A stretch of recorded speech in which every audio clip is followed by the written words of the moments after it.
सभी को जय हिंद दोस्तों, आप सभी का हार्दिक स्वागत है हिंद रिएक्शन टीवी पर। आशा करता हूं कि आप सभी लोग बहुत अच्छे होंगे। तो आज हम आपके लिए एक इंटरेस्टिंग, एक मजेदार और एक बहुत ही दमदार वीडियो लेकर आए, जिसमें आप देखेंगे भारत की दो सशक्त और बहादुर महिलाएं। एक तरफ आप देखेंगे कश्मीरी पत्रकार अनिका नजीर को, उनकी स्पेशल गेस्ट होंगी भारत की बेटी और सुप्रीम कोर्ट की दबंग वकील नाजिया लाई खान जी। तो ये वीडियो काफी इंटरेस्टिंग होगी, आपको बहुत कुछ जानने को मिलेगा और बहुत मजा आएगा। तो इसे अंत तक देखें और चैनल पे नए हैं तो चैनल को सब्सक्राइब कर दें, ताकि हम आपके लिए इंटरेस्टिंग और मजेदार वीडियोस लाते रहे। तो चलिए पहले ये वीडियो देखते हैं और अंत में इसके बारे में बात करेंगे। जय हिंद, जय भारत। हो गए और सिविल लॉज जब भी आते हैं तो शरिया की बात की जाती है, जैसे आपने कहा।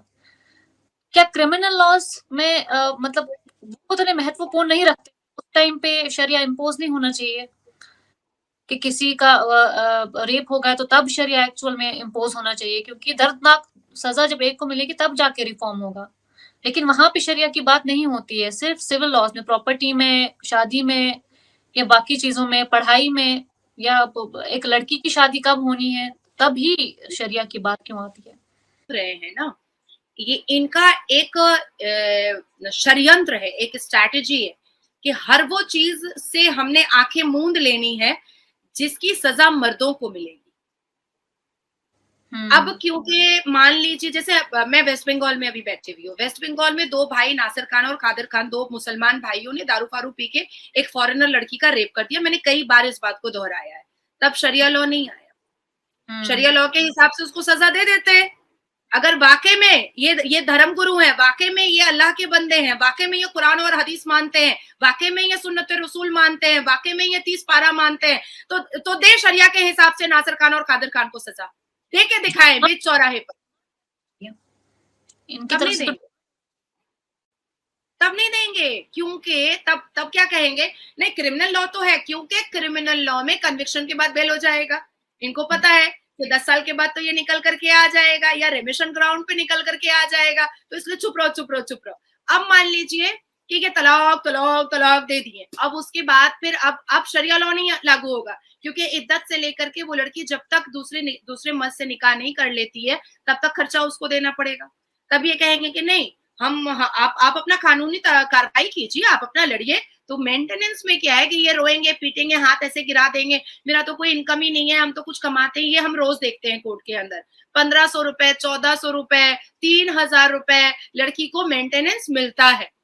अब क्योंकि ये शरिया के हिसाब से जाएंगे, तब तो इन्होंने बहुत कुछ देना पड़ेगा, तैन मेहर देना पड़ेगा, फिर लड़की का खर्चा देना पड़ेगा, लड़की की सारी खान पान उसका देना पड़ेगा, फिर उसका जितना भी उसका लाइफ का जो एक्सपेंस है उसको वो देना पड़ेगा।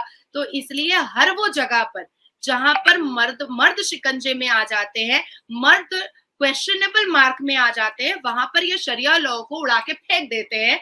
और जहां जहां पर औरतों को इनको पिंजड़े में कैद करना पड़ता है, औरतों को बेइज्जत करना पड़ता है, औरतों को डिप्राइव करना पड़ता है, औरतों के हक को मारना पड़ता है, तब ये शरिया लॉ में कूद जाते हैं। अच्छा, ये भी रूमर है कि शरिया में बहुत मैंने सुना, मुझसे भी ये सवाल पूछे गए कि शरिया में ऐसा लिखा है कि कुछ वक्त तक 3 माह तक ये मेंटेनेंस है, और उस बात पर भी बहुत ये है। मैंने कहा कि चले ठीक है, शरिया में ये लिखा है कि 3 माह तक मेंटेनेंस देना है, लेकिन ये तो नहीं लिखा है कि गुनाह है उसके बाद आगे देना। नहीं ये तो नहीं, ये भी अफवाह है, ये भी अफवाह है। जैसे ये 4 शादी का है ना कि हुक्म है, हुक्म नहीं है कुरान के हिसाब से, तो उसी तरीके आपको डिबेट भी एक बहुत बड़ा मेरा ये था कि आप एक तो मुस्लिम कम्युनिटी से बिलोंग करते हैं, दूसरा आप लॉ जो है, आपको कानून की बहुत समझ है, एज अ आप लॉ जानती हैं, और मुस्लिम कम्युनिटी आप शरिया को भी बहुत अच्छे से जानती है। तो एक्चुअल शरिया क्या है, आप उसका क्लैरिफिकेशन दे कि शरिया में एक्चुअल में क्या लिखा है, और कहाँ फिर उसको निचोड़ तोड़ मटोड़ के अपने कन्वीनियंस के हिसाब से प्रेजेंट किया जाता है कि ये शरिया है तो यही करना है, और असल में शरिया में क्या लिखा। मैंने आपको बता दिया ना, अभी आपने एक सवाल किया, काफी चीजें मैंने आपको डिफरेंशिएशन और डिस्टिंग्विश बिटवीन करके मैंने बहुत सारे टॉपिक्स को बताया है। अभी मैं ये भी आपको क्लियर कर देती हूँ कि जब तक जैसे आज तलाक हुआ, सपोज कि मेरा हो गया, तो आज से लेकर के जब तक मैं दूसरे किसी मर्द से निकाह ना कर लूं, तब तक पहले उस शौहर को मेरा खर्च पूरा करना पड़ेगा, और अगर मेरे गोद में बच्चा है उसका, तो उस बच्चे का भी खर्च पूरा करना पड़ेगा। अब मान लीजिए कि मैंने ये निर्णय ले लिया कि मुझे और शादी करनी ही नहीं है, जो हो गया जिंदगी में हो गया, तो जब तक मेरा इंतकाल नहीं हो जाएगा तब तक वो मुझे मेरा खर्च और मेरे बच्चे का खर्च, उसका शादी ब्याह सब कुछ करके वही देगा। ये है मेन शरिया। पर क्योंकि ये यहाँ पर धर पकड़ में आ जा रहे हैं, इसलिए ये कह देते हैं कि हम शरिया नहीं मानेंगे। अब जैसे हमने थोड़ी देर पहले बात किया अनिका कि प्रॉपर्टी में डिस्ट्रीब्यूशन, तो ये इसलिए हमें 33% देते हैं क्योंकि इन्होंने शरिया में लिखा हुआ है कि हमें अपने हस्बैंड से मिलेगा, हमें अपने बच्चे से मिलेगा, हमें अपने बेटे से मिलेगा, हमें अपने भाई से मिलेगा, हमें अपने इससे मिलेगा, उससे मिलेगा। भैया देता कौन है? आपका भाई आपको देगा अपनी प्रॉपर्टी का आधा हिस्सा? कभी नहीं देगा। अब बेटा, मैं खुद 13 साल के बेटे की माँ हूँ, मैं विडो, मैंने चवन्नी नहीं मिला मुझे कहीं से भी, किसी ने मुझे चवन्नी नहीं दिया। अब मेरा बेटा पढ़ लिख करके, मैं पढ़ा रही हूँ, लिखा रही हूँ, मैं बड़ा कर रही हूँ उसको, अब वो शादी करेगा, अपने बाल बच्चों में खुश रहेगा, तो मैं कमर पे हाथ दे करके मैं खड़े हो जाऊंगी, शरिया कह रहा है कि तू मुझे पैसा दे। तो ये कैलकुलेशन इन्होंने इल्यूजन बना लिया है। बेसिकली इन ब्रीफ में आपको अनिका यही बोल सकती हूँ कि देखिए हिंदुस्तान जो है ना, ये जो 9 साल का हिंदुस्तान है, इसके ऊपर उंगली उठाकर कोई फायदा नहीं है कि ट्रिपल तलाक अभी फाइल हुआ जब से मोदी जी आए। अरे भाई 1984 का है पहला जो शाबानो सायरा बानो का जो पिटिशन था, वो 1984 में फाइल हुआ था, राजीव गांधी। हाँ जी, और उसके बाद फिर 2015 में मैंने फाइल किया था, मेरे क्लाइंट को लेकर के मैंने फाइल किया था। तो भैया ये मोदी जी के सरकार में कहां से आ गया? उसके बाद पॉलीगेमी हलाला मेरा फाइल किया हुआ है कॉन्स्टिट्यूशन बेंच में और पिछले 5 साल से है। तो ऐसा तो नहीं है, उसकी हियरिंग हो रही है बजाफ्ते, उसके सबमिशंस हो रहे हैं, उसमें भी टांग घुसा के रखा है all India Muslim personal law board ने कि नहीं भाई पॉलीगेमी के लिए तो वो उछलेंगे ना। तो अभी क्या है, अब बात आती है आपकी यूनिफॉर्म सिविल कोड की। तो भैया 1948 में ही बोल दिया गया था, उसी कॉन्स्टिट्यूशन से आप आर्टिकल 14 मानते हो, उसी कॉन्स्टिट्यूशन से आप बोलते हो आर्टिकल 19, आर्टिकल 21, आर्टिकल 22। भैया फंडामेंटल राइट्स के लिए आप मरे पड़ रहे हो, लेकिन आर्टिकल 44 आप नहीं मानोगे। ये क्यों? ये कहां से आ गई बात? ये संविधान को भी ट्विस्ट एंड टर्न करने की कोशिश में लगे हुए हैं। इन्होंने पसमानदा और इलिटरेट मुसलमानों को फंसा करके अपने जाल में रखा है ताकि आमदनी होती रहे, ताकि इनका एक मेजॉरिटी बना रहे, और इस मेजॉरिटी के तहत कुछ हमारे जो अपोजिशन पार्टी के, क्योंकि देखिए कांग्रेस के जमाने में ही इन लोगों को काफी हवा मिली थी। अगर राजीव गांधी और कांग्रेस इतने स्ट्रांग होते तो शायद शाहबानो और सायरा बानो को 1984 में ही जस्टिस मिल जाता, इंसाफ मिल जाता। सायरा बानो के केस में भी उन्होंने, सुप्रीम कोर्ट ने उनको ये अलाउंस दिया था कि उनको मेंटेनेंस मिलेगा, लेकिन उन्होंने सुप्रीम कोर्ट का डिसीजन बदला जी इस प्रेशर में। तो कांग्रेस के जमाने में इन लोगों को हवा मिली है, इन लोगों को बहुत बढ़ावा मिला है, और जिसकी वजह से आज देखिए सच्चर कमीशन की रिपोर्ट है कि मुसलमान जो है वो दलितों से भी पीछे है एडुकेशन में। तो ये रिपोर्ट तो झूठी नहीं है। अच्छा, ये रिपोर्ट भी कांग्रेस के जमाने में आई थी, ये रिपोर्ट ऐसा नहीं है कि बीजेपी के जमाने में आई है, ये सच्चर कमीशन की रिपोर्ट भी कांग्रेस के जमाने में आई थी। तो ये सब छलावा है, ये सब दुर्नीतियों को बंद करना बहुत जरूरी है, ये सब वल्गैरिटी को बंद करना बहुत जरूरी है।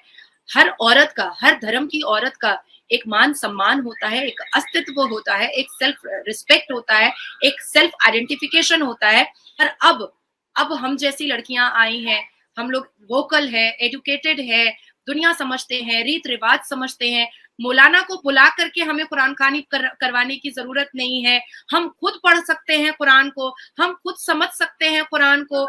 तो अल्लाह और बंदे के बीच में मुल्ला नहीं आएगा अब।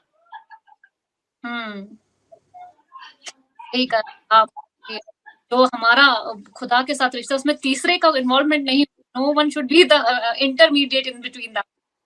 अच्छा, पोटेंशियल बेनिफिट्स आपने बताए डिस्कशन में करते करते, यूसीसी के पोटेंशियल बेनिफिट्स हमें पता चले, लेकिन आपने कहा कि कोर्ट में आप होती हैं और दिन भर मतलब आप यही केसेस देखती रहती हैं, तो एक वोकल होता ना, एक वॉइस करना अपना ओपिनियन बहुत बड़ी चीज है, खासकर एक औरत के लिए।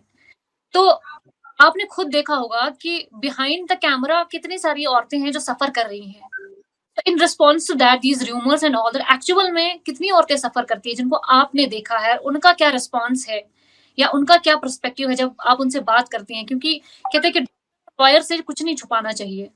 और जाहिर सी बात है, जब आप भी अलग अलग क्लाइंट से मिलती होंगी, फीमेल क्लाइंट से मिलती होंगी, उनकी असल स्थिति क्या है, उनके मन की स्थिति क्या है, कितना मेंटल ट्रॉमा से वो गुजर रही हैं और कितना फिजिकल ट्रॉमा से वो गुजर रही हैं, उसको आप उस पर थोड़ी सी लाइट आप डालिए, सो दैट लोगों को ये भी पता चले कि एक्चुअल में वुमेन कितनी सफर करती हैं। और फिर जब हम आप जैसे लोग आवाज बुलंद करते हैं, या हम जैसे लोग आवाज बुलंद करते हैं औरतों के लिए, और फिर हमें फेमिनिस्ट एंड लिबरल्स एंड बाकी जो टैग्स हमें मिलते हैं, दरअसल उन सफरिंग्स को कोई नहीं देखता कि अगर किसी को, चाहे वो मर्द हो औरत हो, कोई भी उन सफरिंग्स को खुद अपनी आंखों से देखेगा, उसे भी टॉलरेट नहीं होगा, चाहे वो कितना भी बुरा इंसान हो।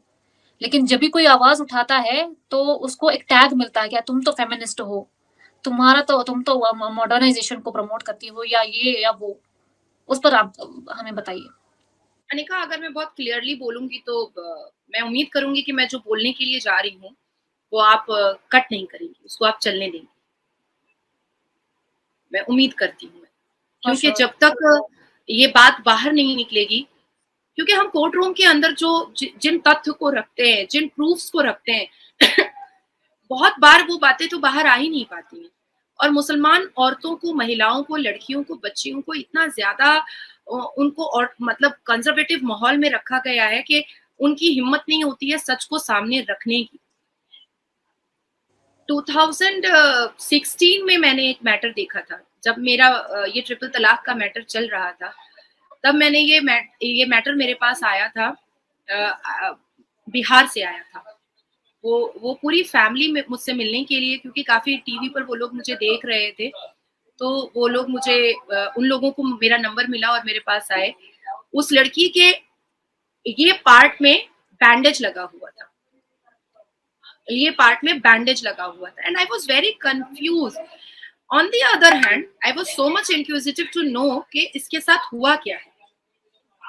आप भी अभी आपको भी जिज्ञासा हो रही होगी कि क्या हुआ था, बिकॉज उसका हस्बैंड जो है वो बहुत लॉन्ग पीरियड तक इंटरकोर्स नहीं कर पाता था,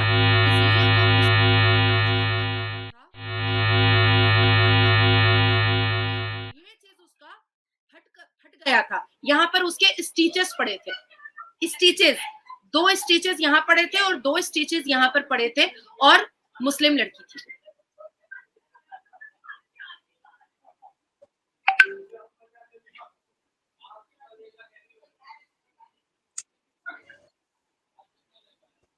कुछ ऐसे केसेस आते हैं, कुछ नहीं एक्चुअली दिन भर में अगर मैं चेंबर में बहुत ज्यादा बैठ नहीं पाती हूँ, 3 घंटे 4 घंटे बैठती हूँ, डायरेक्ट इंटरेक्शन जो बहुत अजीब सा केस होता है, जो एक मतलब एडमेंट हो जाती है, स्टबर्न हो जाती है कि जूनियर से मैं बात नहीं करूंगी, मुझे मैम से ही बात करनी है, तब मुझे रियलाइज होता है कि हाँ ठीक है बोलिए। आई मीन आंख से आंसू निकल जाता है कि मतलब डॉक्टर ने मना किया है कि और बच्चे नहीं पैदा करने हैं, मेरे ऑलरेडी 5-6 बच्चे हैं मैडम, अभी मैं और बच्चे पैदा करूंगी तो मैं मर जाऊंगी। डॉक्टर मुझे बात बोलता है, डॉक्टर मुझे बात सुनाता है, पर मेरा शौहर मुझे बोलता है कि अगर और बच्चे नहीं करोगी तो तलाक दे देंगे और दूसरी बीवी लेकर आएंगे। शरीर मतलब उसका तहस नहस हो गया है, मुंह से बोली नहीं निकल रही है, चेहरे से चार्मिंग खत्म हो चुका है, मतलब अजीब सी एक दिशा हो चुकी है, अजीब से एक हालात उसकी जिंदगी में हो चुके हैं, अपने ऊपर उसका कोई ध्यान नहीं है।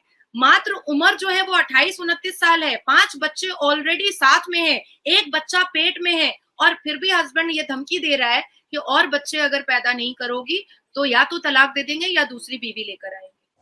और एक घटना मैं आपसे डिस्कस करूंगी। एक लड़की काफी दिनों से मुझे मेरे सोशल मीडिया के में मुझे वॉइस रिकॉर्डिंग भेजती थी और हमेशा रो रो करके कुछ बोलती थी। तो मेरे जो सोशल मीडिया जो लोग संभालते हैं उन्होंने मुझे कहा कि लास्ट 1 महीने से ये लड़की रो रही है मैम, इस बार तो आप बात कर लीजिए। चलो ठीक है भैया, बात किया हमने। जब वो आई है, उस 9 साल की उम्र से उसके फादर उसको मलेस्ट करते थे सेक्सुअली, 19 साल की उम्र तक उस बच्ची को उसके वालिद ने सेक्सुअली मलेस्ट किया है, 9 से 19 तक। और तब फिर वो मैटर मैंने कलकत्ता हाई कोर्ट में डाला। पहले मैं पार्क स्ट्रीट पुलिस स्टेशन गई, वो मैटर वो लोग लेने से मना कर दिए।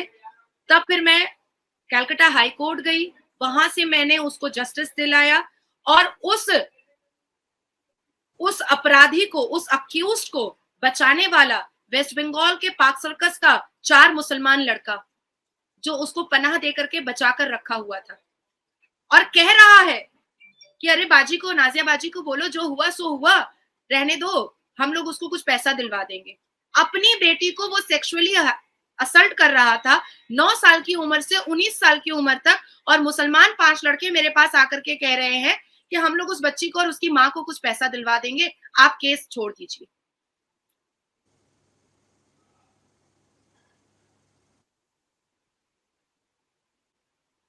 मैं जब भी बोलती हूँ ना तो सब मुझे कहते हैं कि आप बहुत भावुक हो जाती हैं या गुस्से में आकर बोलती हैं। आपका काम है सिर्फ सवाल पूछने का। मेरा काम होता है ना कि जब 4 साल की छोटी बच्ची का उसका रेप करता है तो मैं उसको अपने गोद में उठा करके ऑपरेशन थिएटर तक सुलाती हूँ। This is my work. और फिर उसके लिए इंसाफ के लिए 5 साल, 4 साल, 3 साल, 2 साल, 8 साल में लड़ती हूँ। This is my work. तो जिन चीजों को मैं अपनी आंखों से देखती हूँ, जिन बच्चियों को मैं अपने हाथ से उठाती हूँ, अपने सीने में सटा करके ऑपरेशन थिएटर तक लेकर जाती हूँ, इसलिए मेरी आवाज वोकल हो जाती है, इसलिए मुझे गुस्सा आता है। आई थिंक ऐसे केसेस और ऐसी घटनाएं किसी को भी शट कर सकती हैं, किसी की भी आवाज शट कर सकती हैं। और मैं अगर अपनी बात करूं, या जितने पिछले दिनों से हम लोग यहाँ पे विटनेस कर रहे हैं, या पिछले साल सेम केसेस काइंड ऑफ, जिनमें फिर हम बच्चे की उस कॉन्फिडेंशियलिटी को भी ओपन अप नहीं कर सकते, उसे इंसाफ दिलाना है, उसके बारे में बात भी करनी है और उसकी कॉन्फिडेंशियलिटी को भी बचाना है, क्योंकि समाज ऐसा है कि वो जिस पर जो विक्टिम है उसको दोषी ठहराता है। बिल्कुल। एग्जाम्पल्स इन J&K, कश्मीर में ऐसे एग्जाम्पल्स है जहाँ फादर रेप्ड हिज डॉटर, और उसको हम कैसे प्रोटेक्ट करें। या एक भाई ने रिसेंटली आपको न्यूज में भी मिल जाएगा, भोनियार एक जगह है, वहां एक भाई ने अपनी बहन का रेप कर दिया and nobody is talking about it. अच्छा ऐसे हो रहा है कश्मीर में, कश्मीर के तो हालात बदल रहे हैं कश्मीर में। तो अरे किसने किया? अपने घर में वो महफूज नहीं है। Who is doing this? फिर हम वो ब्लेम गेम स्टार्ट कर देते हैं। अच्छा हमारे समाज की स्थिति तो ऐसे ही है, वरना तभी इस लड़के ने ऐसा किया। They are always trying to हम शैडो करने की कोशिश करते हैं उस अक्यूज्ड को, और हमेशा विक्टिम को ही वो उसकी एक बुरी छवि दिखाने की कोशिश करते हैं, क्यों? Just because she is a female. नहीं अनिका, मैं तो कभी भी मैं ऐसी दुर्नीतियों पर, ऐसी वल्गैरिटीज पर मैंने हमेशा आवाज उठाई है। आज से नहीं, मात्र मेरी उम्र 16-17 साल की थी, मैंने तब से उठाई है। आज टुडे आई एम 36, मैं आज तक ये आवाज उठा रही हूँ। नाज़िया जी बहुत बहुत शुक्रिया अपना कीमती वक्त देने के लिए। मुझे बहुत अच्छा लगा आपसे बात करके, और वोकल होना इस समाज में एक फीमेल का ये दोस्तों आशा करता हूँ कि वीडियो को आपने अंत तक देखा होगा और हमेशा की तरह नाज़िया इलाही खान जी का दमदार और बेबाक रिएक्शन आपको काफी पसंद आया होगा। और इस वीडियो में आपको बहुत कुछ जानने को मिला होगा, जहाँ पे भारत की बेटी नाज़िया इलाही खान जी ने न सिर्फ इन मजहब के ठेकेदारों को, बल्कि जो मजहब में कुप्रथाएं, खासकर हलाला और ट्रिपल तलाक जैसी, उसको भी एक्सपोज किया। इसी से हमें जरूरत महसूस होती है यूनिफॉर्म सिविल कोड यानी कि समान नागरिक संहिता कानून की हमारे देश में कितनी ज्यादा जरूरत है, ताकि सबको एक जैसा समान हक मिले। तो आशा करता हूँ वीडियो आपको काफी पसंद आई होगी। वीडियो अगर आपको अच्छी लगी है तो इसे लाइक और शेयर जरूर कर दें, और अपने विचार हमें कमेंट सेक्शन में लिखकर जरूर बताएं। और एक बार फिर चैनल पे नहीं है तो चैनल को सब्सक्राइब कर दें, ताकि हम आपके लेटेस्ट, इंटरेस्टिंग और मजेदार वीडियोस लाते रहें। तो चलिए फिर मिलेंगे ऐसी किसी जबरदस्त वीडियो में, तब तक अपना ध्यान रखिए। जय हिंद, जय भारत।